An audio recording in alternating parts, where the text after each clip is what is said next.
Ya, selamat sore pemirsa TVRI DKI Jakarta dimanapun Anda berada. Senang sekali saya Christian Panggabean dapat menjumpai Anda kembali di program kita Sudut Pandang. Ya, dan pemirsa seperti biasa kita selalu berdiskusi dan juga membahas terkait dengan topik-topik yang begitu hangat di masyarakat yang terus menjadi sorotan dan memiliki sudut pandang tersendiri terkait dengan tema-tema yang kami angkat. Dan di kesempatan kali ini kami mengangkat satu buah topik yang menjadi sorotan yang beberapa bulan terakhir ini terus menjadi salah satu polemik. Karena terkait dengan hal tersebut ada yang pro dan ada yang kontra, ya seperti biasa terjadi tentunya pemirsa. Namun kita akan melihat dalam tema kita kali ini, dalam program Sudut Pandang di episode kali ini kita akan mengangkat satu buah tema urgensi pelaksanaan Formula E di DKI Jakarta. Sejauh mana urgensi ini penting dan memang harus dilakukan di ibu kota DKI Jakarta. Mengingat masih banyak juga sebetulnya hal-hal yang lebih penting atau bahkan masih banyak hal yang penting yang lainnya yang memang harus diselesaikan juga oleh pemerintah Provinsi DKI Jakarta. Tapi kita akan mengetahui lebih dalam apakah memang itu harus tetap dilaksanakan dan sudah sampai sejauh mana persiapannya selama ini dan bagaimana dengan konflik-konflik internal yang masih juga terjadi baik dari antara eksekutif dan juga legislatif. Untuk itu telah hadir bersama dengan kami di studio pada kesempatan sore hari ini. Yang pertama ada Bapak Gilbert Simanjuntak. Selamat datang Pak, selamat sore. Selamat sore Bung Christian. Ya, Pak Gilbert ini pemirsa beliau adalah anggota DPRD DKI Jakarta. Dan selanjutnya selamat datang juga, selamat sore Pak Usman Manurung. Nah, ya, Pak Usman ini adalah pengamat kebijakan publik dari UI.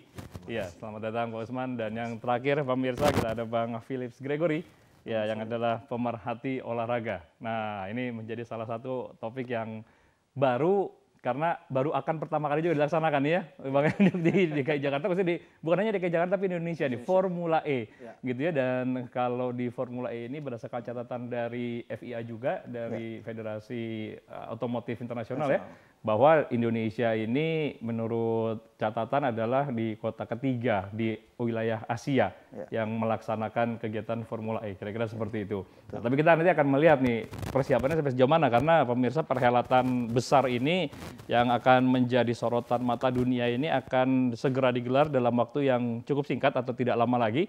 Akan digelar rencananya pada tanggal 6 Juni tahun 2020, yang artinya kurang lebih 3 bulan lagi dari sekarang. Dan sementara ini persiapannya pun juga mungkin belum terlalu banyak. Kita lihat dari kota DKI Jakarta apa saja yang sudah dilakukan. Tapi lepas daripada masa persiapan, saya mau ke Pak Gilbert terlebih dahulu terkait dengan perencanaan ini Pak. Ini tema kita adalah urgensi pelaksanaan Formula E di DKI Jakarta.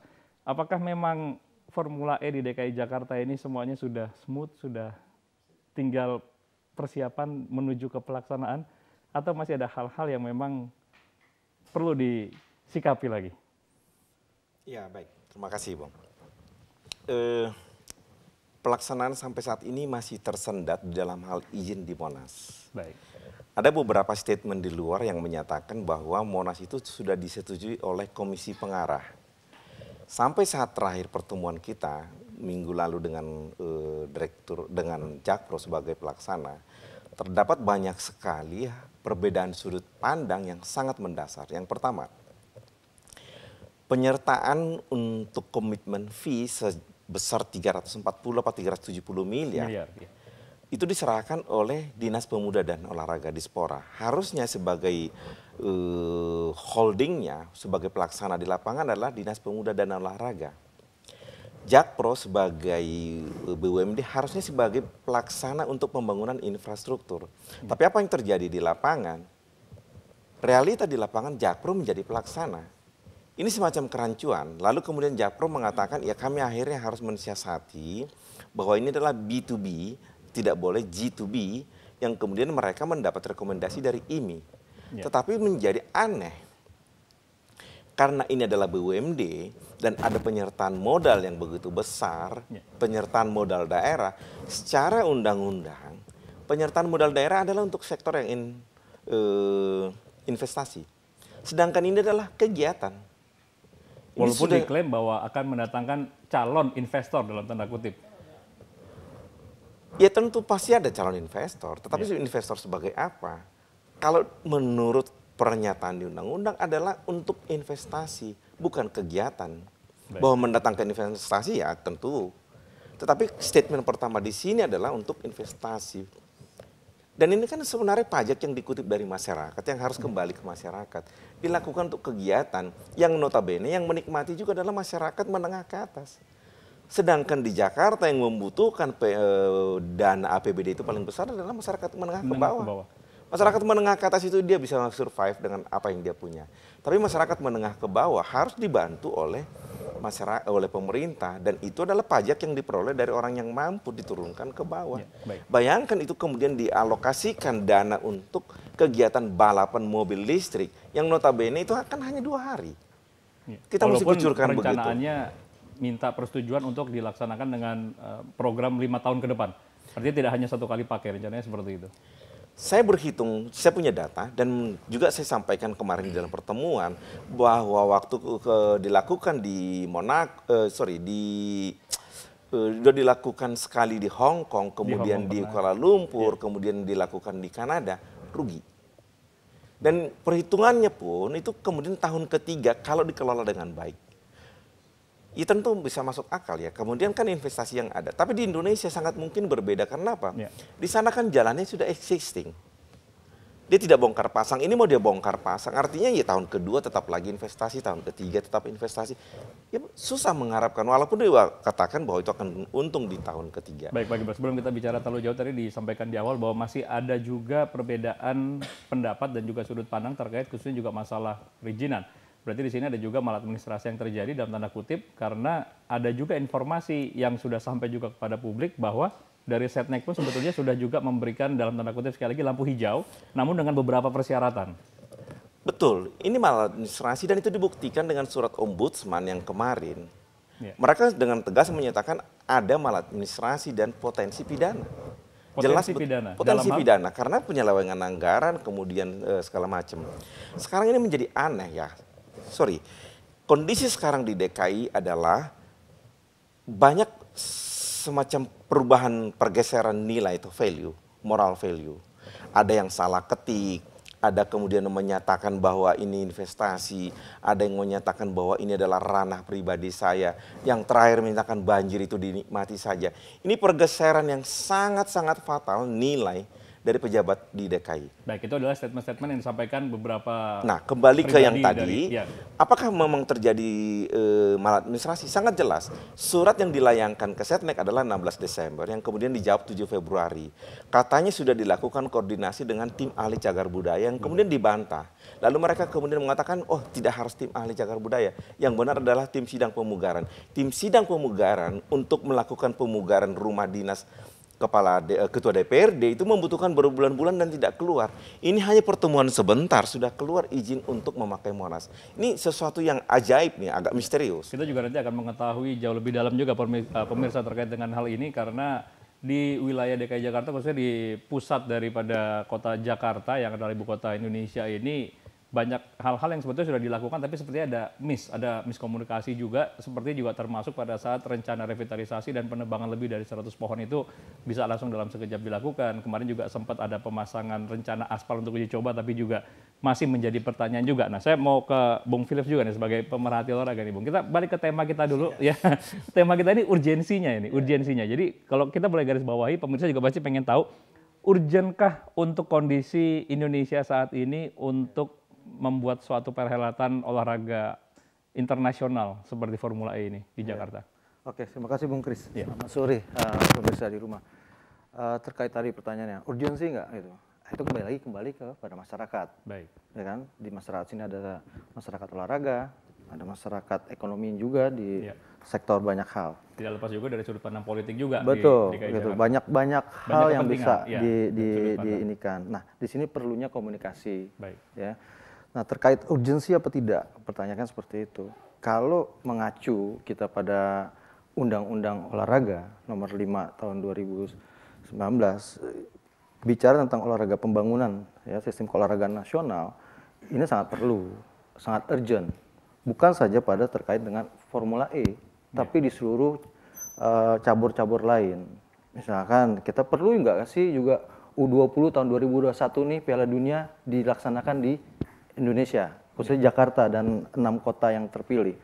Itu kembali lagi pada pertanyaannya, perlu nggak olahraga menjadi sebagian, bukan jadi sebagian, menjadi salah satu pembangunan nasional di negara ini. Kalau memang ini dianggap perlu oleh pemerintah pusat, khususnya dari pemerintahan yang ada sekarang ini, di kementerian maupun di kementerian lain, maka segala apapun bentuk pembangunan itu harus dilaksanakan dalam bentuk sarana prasarana, event kegiatannya, tapi kalau kita buat peningkatannya. apple to apple seperti Formula E dengan tadi Bung Tris menyampaikan kegiatan olahraga U21 kan, kalau U21 stadion sudah ada nih. Nah, kemudian membangunnya kan manusia-manusianya gitu kan ya. Nah, kalau ini kan dalam tanda kutip banyak yang dikorbankan nih gitu kan. Wilayah cagar budaya di Monas juga termasuk revitalisasi penebangan banyak pohon, kemudian anggaran dana yang cukup besar sekitar 1,3 triliun dengan berbagai kepentingan di dalamnya gitu ya, termasuk tadi ada bayar ke holdingsnya, kemudian untuk menciptakan infrastruktur dan persiapan-persiapan lainnya. Ini anggaran yang cukup besar, bahkan tadi Pak Gilbert menyampaikan ada dalam tanda kutip sekali lagi disampaikan ada sudut pandangnya atau ada kecurigaan ada penyelewengan dana di dalam situ. Nah, kalau kami dari sudut pandang olahraga ya, kami tidak mau terlalu jauh memandang persoalan itu, tapi kita mengapresiasi saja dulu, mengapresiasi diawali dengan mengapresiasi keinginan dari pemerintah, baik pemerintah yang ada di DKI Jakarta maupun di daerah lain untuk mengembangkan olahraga. Apapun itu caburnya. Nah, terkait apakah nanti di situ ada cagar budaya yang dioptimalisasikan dan dikembangkan, saya rasa GBK juga adalah cagar budaya. Tapi pengembangannya apakah ini tidak melanggar kaidah-kaidah dari cagar budaya itu sendiri gitu. Walaupun di situ ada industri sektor-sektor bisnis lainnya. Jadi dengan kata lain optimis bahwa Indonesia khususnya DKI Jakarta sudah mampu untuk melaksanakan event ini. Kalau kami mengapresiasi pembangunan olahraga ini memang akan menimbulkan yang namanya pro dan kontra. Konflik itu pasti ada gitu kan. Cuman buat kami, buat saya menurut pandangan saya, sebaiknya memang ini dibangun sebuah komunikasi yang lebih baik. Berarti dengan kata lain ada komunikasi yang masih tersendat sepertinya. Iya, karena sebenarnya gini, masyarakat jangan juga dibawa ke dalam sebuah konflik di tingkatan eksekutif dan legislatif dengan yang ini. Tapi masyarakat akan apa sih? Dijelaskan juga dong. Tapi masyarakat pada saat ini dalam tanda kutip udah cukup cerdas untuk melihat dengan banyaknya pemberitaan yang disajikan dan mereka bisa menilai juga ya. Dari statement yang disampaikan baik dari eksekutif maupun legislatif. Betul, sampai sejauh ini saya belum mendengar ada penolakan dari masyarakat, khususnya warga DKI ya. Belum ada saya mendengar itu. Ini baru konfliknya masih di tingkatan atasnya saja. Baik, mungkin konflik secara langsung disampaikan tidak, tetapi ada juga kalau masyarakat lain yang sering membuat suatu statement juga menanyakan gitu ya urgensinya sekali lagi karena melihat sekarang dalam beberapa waktu terakhir ini Jakarta ini mengalami musibah banjir yang cukup sering. Sehingga banyak masyarakat juga yang merasa mendingan ya orang ngomong bahasa Betawinya gitu ya, mendingan urus banjir dulu deh gitu kan. Nggak usah ngurusin balapan dulu deh gitu. Saya rasa juga itu tadi kembali lagi program-program itu tentu dengan kajian dan komunikasi dari pihak pemerintah DKI juga maupun dari legislatif juga, juga dengan seluruh stakeholder yang ada, termasuk Seknek juga, lalu federasi dari ini. Tentunya itu saya rasa sudah ada kajian-kajian tersebut. Baik. Gitu. Oke, kajian itu nanti yang akan didalami. Hanya butuh penjelasan yang lebih konkret lagi, apa sih dampak yang lebih besarnya dari sebuah pagelaran internasional besar ini. Baik, dengan anggaran yang begitu besar ya. Ya, tentunya dampaknya anggarannya apa sih? Sangat besar sekali dan sekali lagi tadi ini adalah anggaran-anggaran yang dipakai atau digunakan dari dana masyarakat atau pajak masyarakat yang dipakai. Nah, ini ya pemirsa yang menarik nanti juga kita ingin bertanya tadi karena seperti ada suatu hambatan di komunikasi khususnya antara legislatif dan eksekutif. Selaku pengamat kebijakan publik nanti Pak Usman akan juga melihat dari sudut pandang kebijakan publik seperti apa dan kenapa hal ini bisa terjadi. Untuk itu Anda jangan kemana-mana pemirsa karena sudut pandang akan kembali sesaat lagi.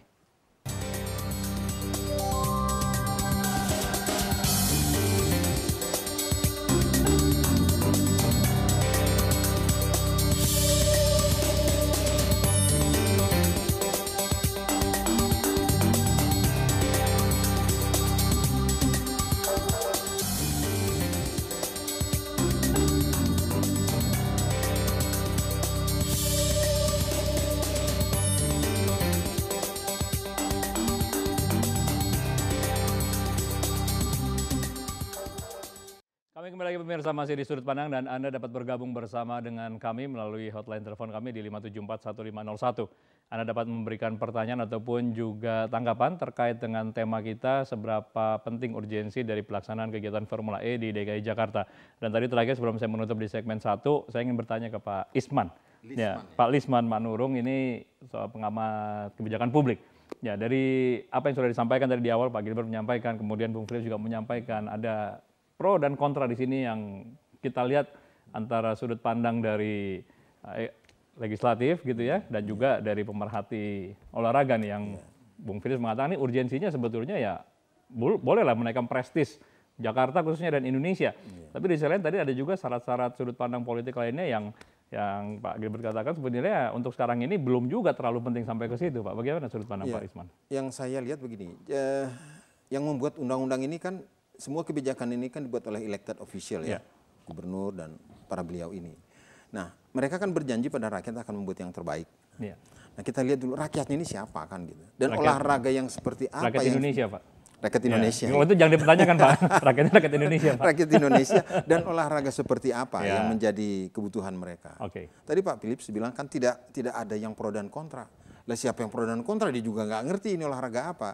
Tapi kalau misalnya itu olahraga yang betul-betul misalnya sehari-harinya adalah urusan mereka gitu ya. Bahkan misalnya apakah lebih baik volleyball atau sepak bola atau sepak takraw, mereka bisa ribut 2 hari itu hanya memperdebatkan itu dan kita juga tidak mengerti alasannya apa, ya kan? Tetapi kalau kita selami, mereka akan berbicara mengenai kebutuhan mereka yang paling mendasar di sektor olahraga. Nah sekarang ketika tidak banyak orang yang pro dan kontra mengenai Formula E karena saya juga nggak tahu formulanya seperti apa itu. Baik. Begitu banyaknya orang yang tidak terlibat dalam sistem itu. Yang pertama, yang kedua, pajak di DKI ini kan diambil dari bottom sebenarnya ini kan, naik ke atas. Nah sekarang kalau proyek-proyek pemerintah DKI itu masuk pada bisnis elit gitu loh, kapan dia lagi turun ke bawah kan gitu, lama-lama nanti timpang lah ini kan gitu. Baik. Terus yang ketiga sebenarnya kalau kita lihat dari sisi strategic planning ya, kita harus lihat ini yang mana yang terbaik, apakah top down atau bottom up. Yang terjadi sekarang di DKI Jakarta? Kalau orang juga nggak tahu itu berarti kan top down kan. Top down. Nah, ini sudut pandang menurut Pak Lisman ya? Deteksinya seperti itu karena apa? Ketika proses yang disebut dengan proses bottom up itu terjadi, bottom itu tahu semuanya gitu. Betul. Nah kalau tidak tahu, berarti bukan itu yang terjadi gitu. Namanya juga bottom up kan, datang dari bawah, orang berdiskusi di mana-mana. Jadi dengan kata lain Pak Lisman mau mengatakan bahwa ada masyarakat di luar sana yang ada yang mendukung, ada pun juga yang tidak mendukung. Itu juga dengan kata lain sebetulnya jangan-jangan nggak terlalu paham Formula E itu adalah kegiatan apa, begitu maksudnya? Itulah yang kita maksud, urgensi seperti apa yang dilihat oleh rakyat terhadap itu. Baik. Apakah urgensi seperti, kenapa urgent, dia juga nggak tahu urgennya apa. Lantas dicarilah dari sisi lain kan, ada juga urgent yang sisi lain loh. Bahwa dia adalah, oh itu yang bikin proyek itu kan dulu ponakan saya gitu ya, udah. Nah ini tidak lagi substans kan, esensinya kan bagaimana kita membangun olahraga. Berarti dengan kata lain Anda mau menyampaikan ini adalah salah satu juga kepentingan golongan tertentu? Kebijakan publik tidak berbicara semua kepentingan boleh diakomodasi kan gitu. Boleh diakomodasi? Boleh. Cuman masalahnya berarti sah-sah aja dong berarti kalau itu dilaksanakan nanti ini. Persoalannya adalah pertanggungjawaban moralnya itu kalau saya melakukannya gitu loh. Baik. Apa yang saya lakukan, apa yang saya bicarakan pada rakyat, janji saya apa, terus saya lakukan apa, itu kan kontrak yang harus kita jaga kan gitu. Baik, ya. Nah, pemirsa, kita masih akan menanggapi terus terkait dengan tema kita kali ini, tapi sekali lagi saya akan menginformasikan kepada Anda bahwa Anda dapat bergabung bersama dengan kami melalui telepon interaktif di 574-1501. Sekali lagi di 574-1501, Anda dapat memberikan tanggapan ataupun juga pertanyaan kepada narasumber kami. Saya langsung ke Pak Gilbert nih. Pak Gilbert, ini menarik sekali nih Pak, karena kalau sudut pandangnya daripada kegiatan pelaksanaan ini sangat luas sekali. Ada yang mengatakan ini dari kepentingan sudut prestis Jakarta dan Indonesia, sustainability, kemudian dari sudut perekonomian yang bisa menghadirkan investor, kemudian juga ini bisa pasti balik modal, ada keyakinan-keyakinan seperti itu. Tapi di sisi lain juga ada yang udah deh urgensinya sekarang ini ya seperti pemilihan wakil gubernur aja sampai sekarang belum terlaksana, kemudian banyaknya musibah banjir yang masih terjadi di Jakarta, bahkan ada juga sudut pandang yang apakah dana yang diambil ini adalah juga dana yang disubsidi silang dalam tanda kutip dari dana pengendalian banjir yang terpotong sampai 350 miliar juga gitu, karena mengingat dana ini begitu besar. Jadi banyak juga sudut pandang dari masyarakat yang sebetulnya pro dan kontra ini hampir berimbang sebetulnya. Nah, jadi kalau Pak Gilbert melihat ini lebih ke kepentingan di mana sekarang, Pak? Baik, kalau dikatakan pro kontra ini berimbang, pasti tidak. Ya. Pasti lebih banyak yang kontra dengan kondisi sekarang. Pak Gilbert yakin lebih banyak yang kontra, Pak? Pasti. 6 kali banjir dalam 2 bulan dan tidak ada solusi. Tidak ada rencana dari banjir pertama, kemudian perbaikan ke planning sesudah banjir kedua. Walaupun statement Pemprov selalu mengatakan bahwa ini adalah salah satu data yang mereka katakan untuk melakukan penyurutan banjir, upaya ini termasuk upaya yang tercepat. Kita yang melihat di lapangan aja, pompa kemudian tidak berfungsi. Pompa yang harusnya kita butuhkan 100.000, yang ada cuma 1.000. Ya pasti kebanjiran. Lokasi yang kemarin itu banjir harusnya sudah diidentifikasi. Apa yang dilakukan sekarang dengan lokasi yang sama? Tidak ada juga perbaikan. Lalu apa yang harus dia jawab? Kita bicara fakta di lapangan, bicara data. Kalau bicara cuma kata-kata, ya mereka memang ahlinya. Kita nggak usah berbantahan lah, silahkan masyarakat menilai. Kalau cuma kata-kata nggak ada yang bisa selesai. Bekerjalah. Nah sekarang di lapangannya tidak ada. Tidak ada upaya yang signifikan. Nah terkait dengan hal itu kita kembali ke masalah urgensi Formula E. Berarti dengan berbagai macam masalah yang sedang ada di Jakarta dan baru timbul, termasuk bahkan juga banyak saya rasa dari pemirsa juga yang sudah mengikuti berita terkini di hari ini bahwa tadi Presiden Joko Widodo, Presiden Republik Indonesia juga sudah menyatakan bahwa sudah terdeteksi ada 2 warga negara Indonesia positif mengidap virus corona atau COVID-19. Nah, jadi ini juga akan memberikan dampak kepada dunia luar juga. Nanti perhelatan ini kan rencana 6 Juni nih. Nah, kita akan melihat potensi ke depan juga seperti apa nih? Ini yang kita harus ingatkan pemerintah, tugas kita tentunya dan termasuk masyarakat bahwa ini sebenarnya persoalan ini bukan makin gampang ke depan, makin kompleks. Dulu sudah dinyatakan bahwa kita akan menghadapi iklim yang makin ekstrim dan ini yang kita lihat sekarang kalau mau kemudian kita lihat. Kemudian mengatakan urgensinya dari awal ini direncanakan di APBD perubahan. Harusnya direncanakan di APBD awal tahun masuk dalam RKUHP PPAS. Tapi kok tiba-tiba muncul di APBD perubahan. Di perubahan, di pertengahan. Ini kan sudah nggak wajar. Lalu kemudian muncul di sini tanpa melibatkan DPRD dan ternyata tidak wajar atau tidak dengan persiapan yang matang, Pak. Mungkin tidak mendapat izin dari FIA. Tidak wajar. Tidak wajar. Loh FIA dengan APBD DKI apa urusan?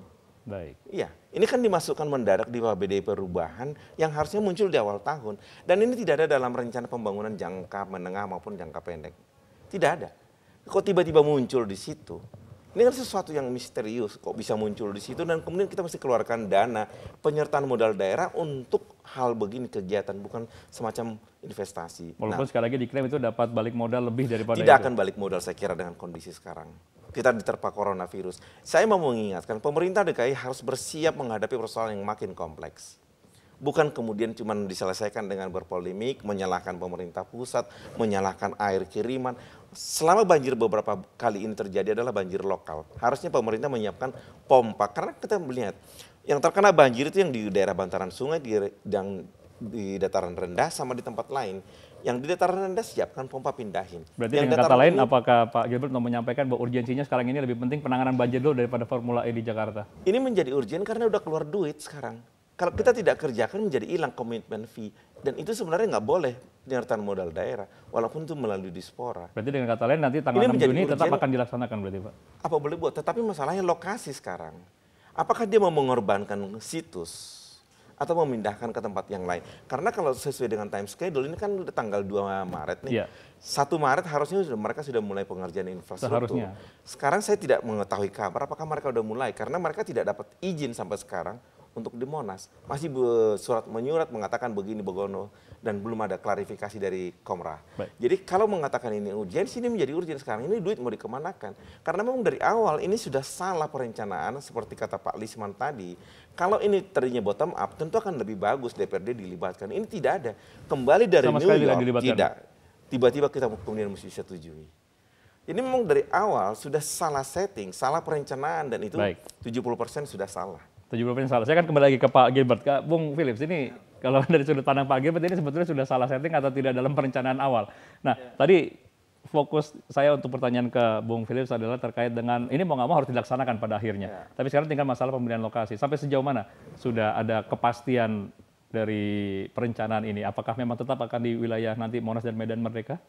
Ya, tadi saya sangat sekali ya, tadi seperti Pak Gilbert tadi sampaikan bahwa persoalannya semakin kompleks, gitu kan, semakin kompleks dan pemerintah DKI harus siap menghadapinya, dari ada persoalan banjir, persoalan corona lagi, baru tadi hari ini ya, kan, update, dan lain sebagainya macamnya. Gitu. Baik. Nah, inilah yang menjadi persoalan pada tataran birokrasi kita, gitu, antara program yang dimiliki oleh eksekutif juga ada dengan legislatif, juga dengan ada musrembang dan lain sebagainya macamnya. Nah, ketika ini tidak tersampaikan, tersosialisasi, publik juga sama, Pak. Mungkin juga terkaget-kaget juga, oh tiba-tiba sudah ada Formula E gitu kan, mungkin juga akan terkaget-kaget.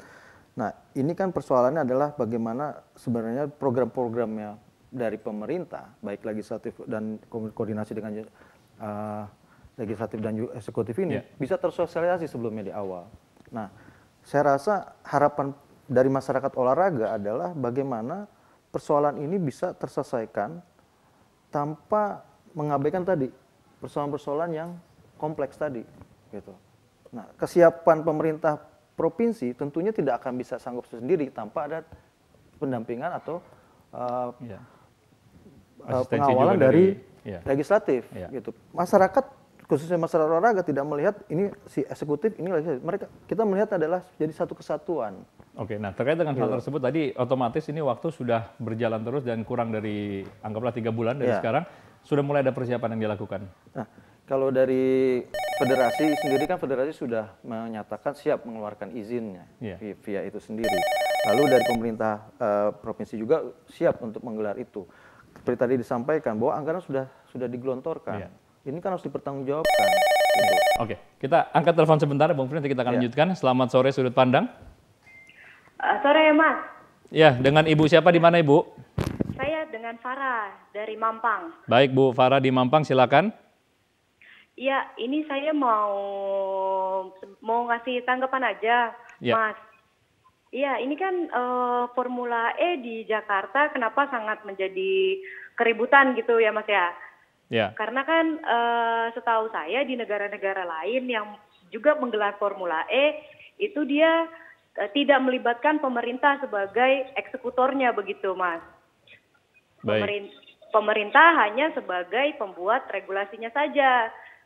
Sementara yang membuat yang mengeksekusinya itu dia dari pihak swasta begitu. Baik. Jadi pihak pemerintah itu dia tidak perlu ikut campur, nyari dananya pusing-pusing dari mana, terus kemudian juga ada lokasi juga pusing juga, terus sampai saat ini juga uang semua segala macam, jadi katanya ngambil anggaran daerah untuk sekolah dan lain-lain menjadi keributan gitu. Kenapa di Jakarta ini harus pemerintah gitu yang melaksanakan Formula E-nya? Itu pertanyaan saya. Baik Bu Farah di Mampang, terima kasih. Ya, tadi pertanyaan dari Bu Farah di Mampang, pertanyaannya tadi cukup sangat jelas ya, karena pertanyaannya beliau adalah kenapa harus pemerintah kita di sini ikut repot, sementara kalau di luar negeri itu cukup dari pihak swasta dan pemerintah mengatur kebijakan ya. Karena memang satu hal juga yang harus kita pahami bahwa kalau kegiatan Formula E ini tidak sama dengan kegiatan Formula 1, di mana kalau kegiatan Formula 1 itu memang lazim dilaksanakan di sirkuit atau di tempat balap khusus. Udah ada tracknya dan dilaksanakan di sana, kira-kira seperti itu. Nah, kalau Formula E ini memang yang menjadi salah satu ciri khasnya memang selalu mengadakan event ini di tengah kota. Artinya menggunakan fasilitas umum di jalanan umum, karena Formula E ini adalah mobil balap bertenaga listrik yang memang salah satu kampanyenya di dunia internasional atau FIA adalah juga untuk memperkenalkan kendaraan-kendaraan masa depan yang ramah lingkungan atau tidak ada emisi menggunakan tenaga listrik. Jadi dibuktikan dengan pakai listrik cukup kok, buktinya balapan aja bisa nih pakai Formula E. Kira-kira seperti itu mungkin sudut pandang yang lain. Tapi silakan dijawab pertanyaan dari Bu Farah, kenapa di Indonesia ini kok complicated sekali? Singkat dari Bung Philip. Tadi kepentingan ada isu global, baik ya, terkait dengan global warming, terkait dengan polusi yang semakin tinggi.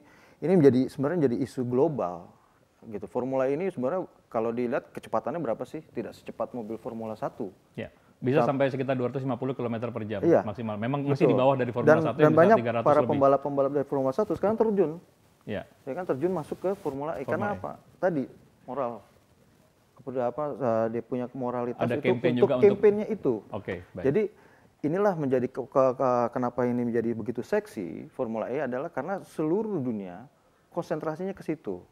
Bagaimana mengurangi emisi dari bahan bakar ini yang akhirnya bisa menyelamatkan masa depan untuk dunia nih, Ya. Seperti itu. Jadi kita melihat di balik itu ada apa lebih luas, sih, lebih global. luasnya, Oke, gitu. itu sudut pandang yang lain dari Bung Philips. Dari Pak Gilbert, kenapa harus pemerintah sih Bung? Setelah ini saya akan ke Pak Isman untuk juga memberikan pendapat. Apa yang tadi Bu Farah katakan itu sangat betul, bahwa di negara lain itu adalah swasta yang mendanai. Qatar yang di Amerika. Pemerintah regulasi aja. Ya, di Indonesia danai dari pemerintah, tapi pelaksananya IMI, sesuatu yang juga harus dipertanyakan. Yang kedua, holding company-nya sendiri Formula E tidak pernah untung sampai sekarang. Tapi mereka semakin membaik memang keuangannya, tapi masih defisit. Yang ketiga, ini memang kita akui bahwa ini adalah formula yang untuk ramah lingkungan. Tetapi apa yang terjadi di Jakarta tidak seksi, karena mereka menebang pohon. Jadi mereka juga tidak ramah lingkungan. Walaupun sekali lagi statement penebangan pohon adalah revitalisasi untuk dipindahkan kemudian untuk perbaikan. Sejak awal kita melihat ini sebenarnya persiapan untuk pembukaan. Kita melihatnya begitu. Kenapa kemudian semua mesti disinkronkan begitu? Walaupun demikian, kalaupun itu dinyatakan kemudian itu ramah lingkungan, kita merasa tidak ramah lingkungan karena kemudian dia juga membuat Monas berubah. Jadi bukan tim sidang pemugaran, karena di situ bukan pemugaran tapi alih fungsi. Fungsi jalan untuk cagar budaya menjadi fungsi jalan untuk balapan. Ini juga salah. Dan yang ketiga, kalau dinyatakan ini terlalu banyak yang bermasalah, ya memang dari awal sudah bermasalah. Konflik of interest-nya berarti. Konflik of interest-nya sangat berat dan ini tidak ada perencanaan yang matang, tidak ramah lingkungan di Jakarta dan sebagainya. Kemudian yang berikut, kenapa kemudian kita nyatakan ini sebaiknya tidak di Monas? Karena merusak kan sebenarnya. Kita tawarkan biar ini lebih mulus di Sentul, tetapi kemudian muncul menjadi penolakan. Buat kita aneh, kenapa mesti penolakan? Ternyata Formula P ini menjadi Formula P, formula pencitraan atau formula U, formula unyu-unyu. Itu yang terjadi sekarang. Jadi ini ada formula P dan formula U, katanya dari formula E, menurut Pak Gilbert. Karena itu yang terjadi sekarang. Baik. Harusnya kan existing jalan ada di sana. Tetapi regulasinya dari umumnya formula E memang di berbagai kota yang terdahulu di tengah kota dilaksanakan, Pak. Ya kalaupun jangan di Monas, kan kita tawarkan di Ancol atau di GPK atau di Sudirman itu. Malah ada teman mengatakan di Ancol lebih seru, kalau di terpleset masuk laut seru kan. Ya ini sebenarnya kalau mau dipikir apa urgensinya? Jangan kemudian muncul menjadi harga diri, kemudian yang lain dikorbankan. Loh saya ini siapa gitu loh. Jangan kemudian egosentris, tetapi melihat kepentingan publik seperti yang tadi beliau katakan. Kepentingan rakyat di bawah. Apa rakyat butuh ini Formula E? Baik.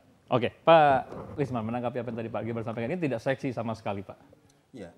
Dan kenapa pemerintah khususnya di Pemprov DKI ini yang menjadi tuan rumahnya dalam kata lain tadi sangat jadi repot sekali. Bukan pihak swasta yang murni melaksanakan, dan pemerintah hanya memberikan regulasinya. Iya, dan saya sangat appreciate dengan pertanyaan Ibu Farah tadi. Dan itu sebetulnya mendasar dalam semua reformasi administrasi di seluruh dunia. Bahwa? Asumsinya adalah pemerintah scarce money. Nggak ada uang pemerintah, harus itu berangkatnya. Baru bermitra dengan sektor swasta. Sektor swasta bisa dari sini ya. Itu kewajibannya satu sistem administrasi modern. Jangan berasumsi bahwa pemerintah punya uang. Sakit hati orang rakyat kecil yang memberikan pajak itu ya. Iya kan? Pajak yang dia berikan, itu kan pemulung kan bayar pajak loh Pak itu. Asumsinya itu. Apa yang dia sediakan ya, apa yang dia bayarkan untuk menjadi pajak. Tidak seperti kita, pajak ya paling cuma komentar sedikit, udahlah nggak apa-apa ada pajaknya ya. Buat dia itu kan sebagian dari apa yang effort yang sangat besar dilakukan untuk membayar pajak. Pajak kita ya besar juga, tapi ya bolehlah nggak sampai sumpah-sumpah gitu kan, kamu sumpah-sumpah mobil aja bisa beli Kijang katanya kan. Rakyat kecil ini bagaimana kita perhatiannya terhadap hal seperti itu. Makanya dari awal New Public Management itu kan semua uang adalah scarce di sektor pemerintah. Baik. Optimisme lain dari pelaksanaan kegiatan ini juga adalah untuk menaikkan perekonomian di Jakarta, Pak. Nah itu dia, ayatnya ini jangan diabaikan. Baik. Sektor swasta menyediakan funds, pemerintah menyediakan regulasi itu. Ya, dan yang terjadi di DKI Jakarta sekarang pemerintah juga sebagai penyelenggara juga dan sebagai itu yang dia lihat semua ahli bingung, ini ilmu dari mana ini, ilmu baru ini kan gitu. Karena apa? Karena memang tidak mungkin Pak. Pajak itu kan harus diperlakukan seefisien mungkin untuk mendaya ekonomikan rakyat, walaupun artinya bis itu menjadi gratis dan segala macam. Itu supaya mereka yang kemampuannya terbatas ini tertolong kan. Berarti dengan kata lain Pak Lisman ingin menyampaikan kalau dengan budget dana sebesar 1,3 triliun lebih itu untuk sekarang ini urgensinya lebih kemana dulu Pak untuk DKI Jakarta ini? Tentu jangan sampai digunakan untuk itu. Benar Mbak Farah tadi, silakan sektor swasta mengerjakan, regulasi aja yang dagangan pemerintah gitu loh. Baik. Artinya, you nanti akan menghasilkan pajak sekian, oke saya kasih. You nanti alternatif kedua misalnya, dia nggak memberi kontribusi terhadap pajak, saya akan utamakan dia gitu. Sehingga tetap selalu mengcover dana dari masyarakat. Dari sektor bisnis ya, sektor bisnis. Baik. Mungkin juga misalnya dengan berbagai cara, diantaranya kemudahan pajak dan lain-lain.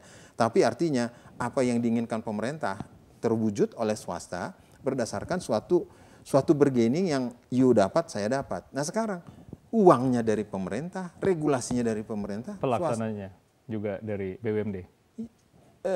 Begini. Ya, karena Jakpro akan menjadi eksekutor di lapangan. Itu yang menjadi tanda kutip kan ini uang dari pemerintah. Jadi gini nih, ketika kita kembali pada prinsip tadi, karena uang pemerintah itu terbatas, ayatnya sudah begitu ya, karena diambil dari rakyat. Kita nggak bisa bilang dong, kita mengambil berlimpah, rakyatnya marah dong. Itu sudah benar-benar susah loh saya bayar. Oke. Nah sektor private itu banyak yang uangnya berlebih Pak. Sampai bos-bosnya beli pesawat 2, 3, 4, 5 kan gitu ya. Dan kenapa ya nggak bisa dilarang karena dia berusaha. Nah kemitraan inilah yang membangun kepentingan bersama terjawab kan gitu. Oke. Karena kalau dibalik, kenapa ibu beli pesawat? Ya saya nggak disuruh kerja. Oh ya udah kalau disuruh kerja, mana bisnisnya? Saya tanya, ini uang saya, kasih regulasinya gitu. Oke. Nah mestinya harus begitu. Termasuk formula ini harus begitu seperti Mbak Farah bilang. Di seluruh kota di dunia, sektor private-nya keluar duit, sektor pemerintahnya cuma kasih regulasi gitu. Kalaupun misalnya harus mengorbankan ya, tanda kutip ya, dengan cara begitu, ada situs-situs yang luar biasa. Kalau rohnya ditanya, ini untuk kamu, ya udah bikin aja lah, tapi jangan kena badan gue kan. Oke. Something like that lah. Ya, oke, Pak Lisman. Ini dikatakan tadi, memang seharusnya sektor private itu yang melakukan kegiatan seperti ini. Nah, sebelum kita lanjutkan, ada penelpon kembali. Silakan. Selamat sore di Sudut Pandang. Ya, sore. Dengan Bapak siapa di mana, Pak? Wawan, Pak. Ya. Di Jakarta Timur, Pak. Jakarta Timur, Pak Wawan, silakan. Iya, ini menarik ya, Formula E lagi happening banget ini di tengah sempat isunya sempat ya agak-agak turun ya kan semenjak tadi pagi merebak corona emang menjadi salah satu warga Indonesia yang terkena corona. Nah, menarik Formula E. Saya secara pribadi ini buang-buang uang aja sebenarnya. Oke. Manfaatnya lebih besar mengamankan banjir, memikirkan, melebarkan, dan menyelesaikan program normalisasi atau juga yang katanya gubernur naturalisasi, kan begitu. Nah, ini ada 3 orang narasumber yang sudah setuju yang tadi saya amati. Seberapa sih pentingkah Formula E bagi Jakarta atau khususnya bagi Indonesia, ya kan? Menghabiskan biaya yang hampir mencapai lebih dari 1 triliun, kemudian lagi tidak ada pembalap Indonesia, kemudian lagi apakah uang banjir atau APBD dari banjir terpakai juga oleh Formula E? Itu perlu dipertanyakan juga seperti itu. Jangan sampai gara-gara Formula E saja, ya kan, itu menyebabkan banjir, penanganan banjir, ataupun yang lainnya bisa terkikis gara-gara cuma hanya Formula E yang memang menghabiskan biaya yang tidak sedikit. Ya kan, dan juga heritage di Indonesia juga tidak baik seperti di Monas ya kan, penanganannya juga yang lain-lainnya itu perlu dipertanyakan lagi dan perlu dievaluasi, jangan sampai ini bisa berlanjut terus-menerus sehingga juga bisa menghabiskan biaya APBD DKI Jakarta bisa dilakukan dengan yang lainnya. Baik Pak Wawan, terima kasih Pak Wawan untuk tanggapannya.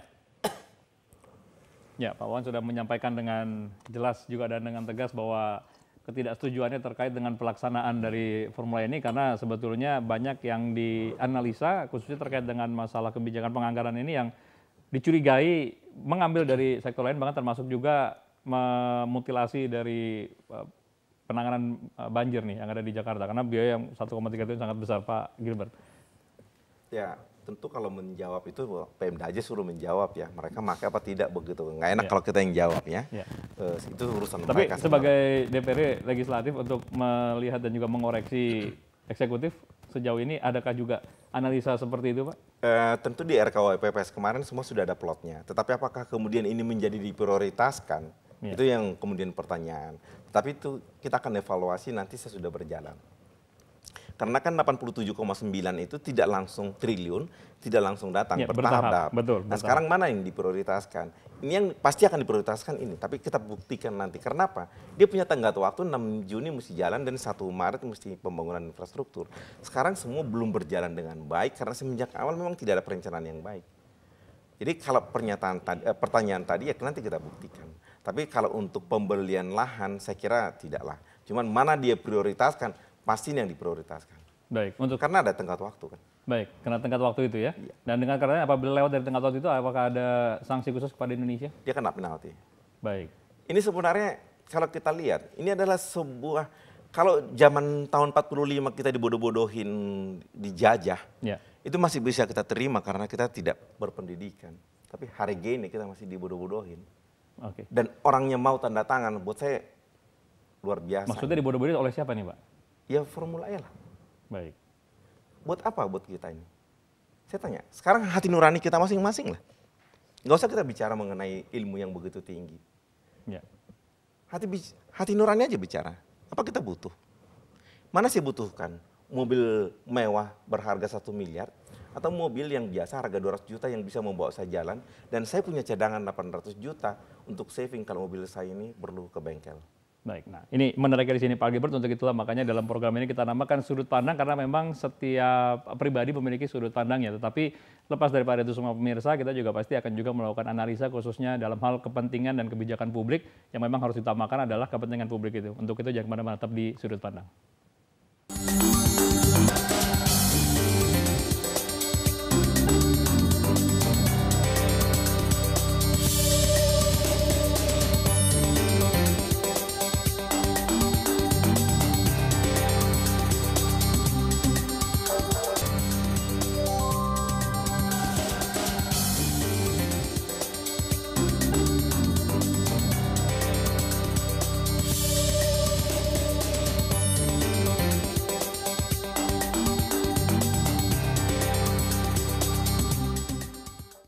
Kita kembali lagi pemirsa, masih di sudut pandang, dan silakan bagi Anda yang ingin memberikan pertanyaan ataupun juga tanggapan terkait dengan tema kita kali ini, urgensi pelaksanaan Formula E di DKI Jakarta. Anda dapat menghubungi kami melalui telepon interaktif di 574-1501. Dan tidak terasa pemirsa, kita sudah masuk di segmen ketiga atau segmen yang terakhir. Bung Philips, tadi Pak Gilbert mengatakan kita bicara hati nurani aja deh sekarang. Nah ini kalau udah bicara hati nurani, kita mengeluarkan semua sisi kalkulasi, analisa, dan kepentingan politik yang sangat dalam di sini gitu ya. Tapi dari sisi hati nurani sebagai pemerhati olahraga, ini adalah suatu hal yang baru. Apakah ini menjadi suatu momok atau yang menciptakan paranoid tersendiri karena ini baru dan memang olahraga ini cukup mahal? Yang artinya dikhawatirkan tidak bisa memenuhi ekspektasi publik. Seperti apa, Bung Philips? Terima kasih, Bung Chris. Jadi kembali sebelumnya saya ingin meluruskan dulu terkait dengan Undang-Undang Nomor 5 olahraga bahwa memang federasi bekerja sama juga dengan semua stakeholder dari pemerintah. Silakan siapa yang akan menjalankan pada saat event tersebut, gitu. Bisa federasi, bisa pemerintah juga, pun nggak masalah. Nggak ada masalah, itu sudah diatur dalam undang-undang. Itu nomor 5 tahun 2019 jelas mengatakan seperti itu. Baik. Gitu kan, termasuk juga peraturan presiden juga dengan Kemenpen. Nah, tinggal siapa yang berbagian di regulasinya itu juga sudah diatur semuanya terkait dengan pembangunan olahraga. Apakah itu olahraganya sifatnya prestasi atau rekreasi atau pendidikan, itu juga sudah diatur di dalam sana.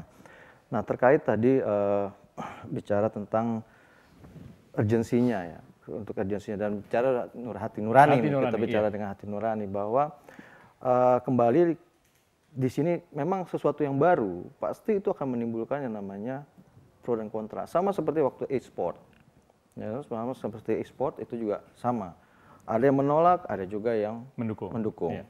Nah, inilah uniknya di Indonesia gitu. Karena kita akan mengikuti sesuatu perkembangan dari sebuah teknologi. Baik. Ya kan? Nah, siap atau tidak siap, kita dihadapkan oleh sebuah perubahan, gitu, perubahan teknologi. Pasti akan menimbulkan yang tadi, konflik-konflik tersebut. Seperti e-sport juga. Oh, ada yang nggak mendukung nih e-sport ini bukan olahraga, ini games. Tapi di balik sisi lagi, oh ini olahraga. Gitu. Artinya ada orang Indonesia juga terlibat di dalamnya walaupun bentuknya yang berbeda, bentuk penyajiannya. Nah, tapi tadi disampaikan bahwa untuk Formula E ini nggak ada pembalap Indonesia loh. Nah, pembalap Indonesia nggak ada loh. Kita hanya menjadi tuan rumah tempat saja. Iya. Ini namanya sebuah prestasi olahraga. Ini kan bukan hanya bicara pada tataran prestasi juara atau ada nggak atlet yang terlibat di situ, tapi bagaimana negara atau bangsa ini terlibat dalam pesta olahraga itu sendiri. Nah, itulah bagian dari sebuah pembangunan dari sebuah olahraga itu sendiri, olahraga nasional itu sendiri. Nah, keterlibatannya seperti apa sih? Kita menjadi penyelenggara saja itu juga sebuah bagian dari prestasi. Berarti dengan katanya Bung Fris mau mengatakan nggak ada masalah, nggak ada pembalap Indonesia, kita menjadi penyedia Olimpiade ya, di Olimpiade. Apakah semua caburnya juga kita ada di sana kan juga? Tapi ada beberapa cabang olahraga kita mengikuti. Ada, gitu. Ya. Nah, artinya kita juga harus siap dengan sebuah barang baru lah. Baik, kita akan mengangkat telepon terlebih dahulu, Bung Philips. Selamat sore, sudut pandang. Assalamualaikum. Waalaikumsalam, Bapak. Dengan Bapak siapa di mana? Bapak Ahmad Hussein, Pak. Pak Ahmad di Jakarta. Iya. Jakarta Timur, Pak. Jakarta Timur. Betul. Baik, Pak Ahmad Hussein, silakan. Ini jadi kan kita kan bicara masalah olahraga ya. Jadi istilahnya dibenahin dulu dari akar-akarnya, Pak. Jadi istilahnya biar olahraga itu bisa maju dan bisa diakui kalau kita sampai menembus dunia, Pak. Baik. Ya. Jadi kan ada induknya kan, ada KONI kan. Jadi dibenahin itu dari namanya kita udah mengakar kan. Jadi namanya olahraga kan ada induknya KONI kan, Pak ya. Jadi dibenahi itu dari misalnya di birokrasi ya dibenahi dulu Pak lah. Kalau ingin Indonesia maju di bidang olahraga itu ya Pak. Baik. Saya dari 106 Pak, Persada Bunga Rampai, Radu Mari Indovision Pak. Baik Pak Ahmad, terima kasih Pak Ahmad. Terima kasih Pak, Assalamualaikum. Ya, waalaikumsalam. Terima kasih. Ya, garis besarnya ini. Boleh sedikit saya tambahkan? Silakan. Jadi kita ingin industri olahraga Indonesia ini bertumbuh, berkembang, dan maju. Karena potensi itu ada di sini. Nah, sport tourism ini bisa dibangun dengan menggunakan sarana-sarana yang ada, termasuk cagar budaya. GBK pun cagar budaya, Semanggi juga cagar budaya. Tetapi saya melihat dengan cagar budaya yang dalam tanda kutip dirusak dengan penebangan 100 lebih pohon. Saya untuk bicara tentang pohonnya ya. Tapi kan itu dikembalikan lagi. Cuma saya ingin melihatnya begini. Sport tourism yang saya lihat. Nanti dijawab oleh Pak Gilbert, silakan. Sport tourism ya, terkait sport tourism. Di Monas itu ada diorama tentang bangsa ini, sejarah bangsa ini. Ketika wilayah tersebut itu juga dioptimalisasikan sebagai sebagian dari sport tourism, maka berapa banyak kita bisa lihat bahwa bangsa-bangsa lain juga akan melihat sejarah bangsa ini berdiri, bertumbuh dan menjadi ketika mereka nanti datang menghadiri acara tersebut. Saya melihat ini masih ada poin-poin yang bisa kita ambil dari sisi lain dari perhelatan olahraga ini. Baik, terlepas dari konflik yang ada ya. Dari konflik yang ada, betul. Silakan Pak Gilbert. Tadi saya lihat Anda geleng-geleng kepala ketika Bung Fris mengatakan itu nanti akan dikembalikan revitalisasi pohon-pohonnya. Betul Pak, mau dikembalikan. Karena kemarin sempat juga udah ada wilayah sedikit yang dites untuk diaspal. Itu artinya nanti akan menutup juga. Revitalisasi Monas memotong 119 atau berapa begitu ya pohon, dan lebih dari 100 pohon. Saya termasuk di situ kalau Anda melihat, yang terjun ke lapangan mengecek langsung. Baik, itu yang pertama sekali tim, dan kemudian itu meledak. Ya. Waktu kita ke tempat di situ, pohonnya tidak ketahuan di mana. Dan sampai sekarang tidak ketahuan Pak? Waktu kemarin tim lingkungan hidup datang, pohon yang sudah ditebangin, yang udah hilang berbulan-bulan, tiba-tiba muncul. Ada lagi? Ada lagi, tetapi tidak ada yang tahu siapa yang masukin lagi. Kemarin hilangnya kemana juga nggak ada yang tahu. Oke. Ini harusnya dijual, kalau dijual masuk ke pemerintah daerah uangnya. Ini pun kita nggak tahu kemana uangnya. Nah kemudian di dalam proyek itu direncanakan diselesaikan tanggal 30 November, berapa November, harusnya sesuai tahun anggaran tanggal 20-an itu harus tutup buku. Ini dikerjakan. Lalu bagaimana bisa dikerjakan udah tutup buku? Lalu kemudian akan muncul lagi perpanjangan. Ini semua dipaksakan dikerjakan di akhir tahun tanpa perencanaan. Pemborongnya kemudian ditentukan, yang mereka katakan pemenangnya hanya 2. Begitu kita rapat, ternyata pemenangnya ada yang ikut tender 115. Ya. Tetapi waktu statement keluar hanya 2, dan yang kemudian yang 2 ini yang dimenangkan, 1 yang nggak jelas. Jadi kalau dinyatakan pohon itu kembali, tidak Pak. Yang pohon yang besar betul hanya kembali yang begini. Dan itu pun ditanam di tempat yang sudah tidak mungkin lagi tumbuh pohon karena rumput pun nggak tumbuh. Pohonnya udah terlalu rindang di atas. Jadi itu dampaknya kita lihat kemarin hujan sebentar, Istana Merdeka banjir. Karena daerah ini kemudian tertutup, tidak ada resapan.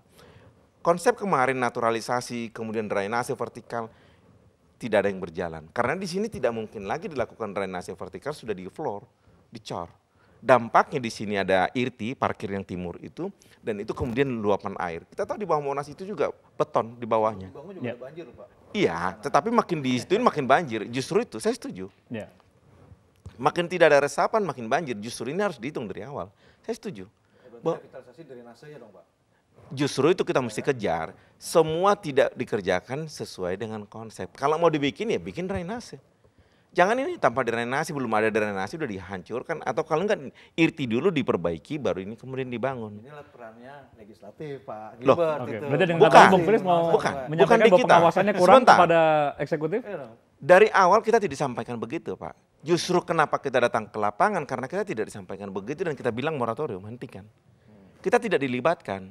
Semua Tapi ketika disampaikan untuk hentikan, pohon sudah tertebang semua, Pak. sudah. Jadi jangan mengatakan legislatif tahu menahu, tidak. Justru itu kita menyatakan moratorium termasuk Formula E. Kalau dari awal kita tahu begini konsepnya, kita moratorium dari awal. Semua ini tanpa sepengetahuan kami dengan jelas, Pak. Semua superficial, teknis di lapangan berubah.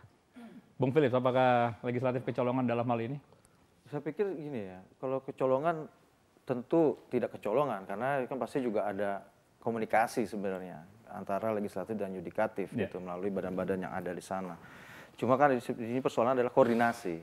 Baik, masalah koordinasi ya. Saling koordinasi. Jadi memang persoalan-persoalan yang ada di saat ini saling berbeda pandangan atau berbeda ini karena memang kurangnya ada koordinasi. Termasuk juga tadi kebijakan publik harus juga dilibatkan untuk bicara tentang Formula E, bicara jadi dengan kata nanti untuk kedepannya harus ada perbaikan langkah-langkah yang lebih baik. Masyarakat juga harus tahu yang terjadi sesungguhnya. Gitu. Dilibatkan juga di dalam itu dan kemudian untuk mencari penyelesaian yang terbaik. Oke, karena tentunya semua perhelatan yang dilakukan ini tentu membawa nama bangsa Indonesia, bukan hanya kepentingan elit-elit politik tertentu ya. Terakhir Pak Lisman yang ingin disampaikan, silakan. Yang saya lihat adalah secara semua singkat, harus Pak. belajar. Baik. Bahwa kebijakan-kebijakan ini harus kita sadari sangat mengorbankan uang rakyat kan gitu ya.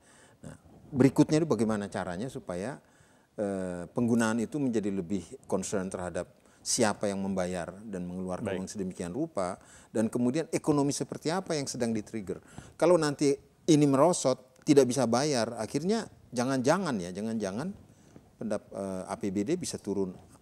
Malah jadi turun. Ya, itu yang menjadi riskan. Oke, gitu. berarti yang ingin Anda sampaikan bahwa tetap harus dipergunakan dengan hati-hati dengan untuk hati-hati masyarakat ya. Ya. Baik, yang terakhir dari Bung Philips, silakan yang ingin disampaikan. Ya, kami berharap kalau dari masyarakat olahraga ya, kami berharap pertumbuhan olahraga nasional bukan cuma di DKI, di kota-kota besar atau di seluruh Indonesia harus bisa terbentuk, apapun olahraganya. Dan memang sarana-sarana di Indonesia ini sangat minim. Kalaupun ada, optimalisasi tidak. Contohnya nanti seperti Papua, PON. Optimalisasi dampak PON-nya setelah event itu terselenggara apa? Apakah itu akan tetap mendorong pertumbuhan ekonomi masyarakat daerah? Ini juga harus dipersiapkan. Jadi bukan cuma sebatas terkait dengan penyelenggaraan. Ini kan yang tadi persoalkan ada penyelenggaraan Formula E juga. Nah, setelah itu apa? Nah, ini yang harus dipersiapkan role modelnya, roadmap-nya seperti apa sih? Baik, Bung Philips. Gitu. Terima kasih. Dan yang terakhir Pak Gilbert yang ingin disampaikan sebelum kita mengakhiri program kita kali ini. Baik, singkat saja. Kita lihat semua persoalan ini dari mulai kemarin RKUHP-PAS, kemudian ke Monas, revitalisasi, kemudian segala macam itu. Semuanya membutuhkan koordinasi yang baik dan sikap yang baik. Semua itu harus berangkat dari pola pikir yang baik. Sehingga yang diperlukan sekarang ini adalah pola pikir yang baik yang pro rakyat. Janjinya kan begitu, tapi dalam pelaksanaan kan tidak demikian. Ini masih ada periode sekitar 2,5 tahun lagi untuk jabatannya. Saya sangat menganjurkan kerjakanlah yang baik buat rakyat. Kalau kita melihat begini banyak terjadi, saya kira sudah saatnya lah berbaik. Baik. Terima kasih sekali lagi Pak Gilbert, kemudian juga ada Pak Lisman dan juga Bung Philips yang telah bergabung bersama kami di Sudut Pandang. Dan pemirsa terkait dengan urgensi Formula E di DKI Jakarta tentunya pro dan kontra pasti ada. Tentunya kita tetap berharap, kita doakan juga yang terbaik untuk pemerintah Provinsi DKI Jakarta dan seluruh yang mendukung untuk pelaksanaan di negara Indonesia ini, karena apapun yang terjadi tentunya kita juga sebagai masyarakat harus tetap optimis dan kita mendukung dan mendoakan yang terbaik bagi kepentingan masyarakat banyak di Indonesia. Saya Christian Mangabean undur diri, sampai jumpa dalam program Sudut Pandang minggu depan.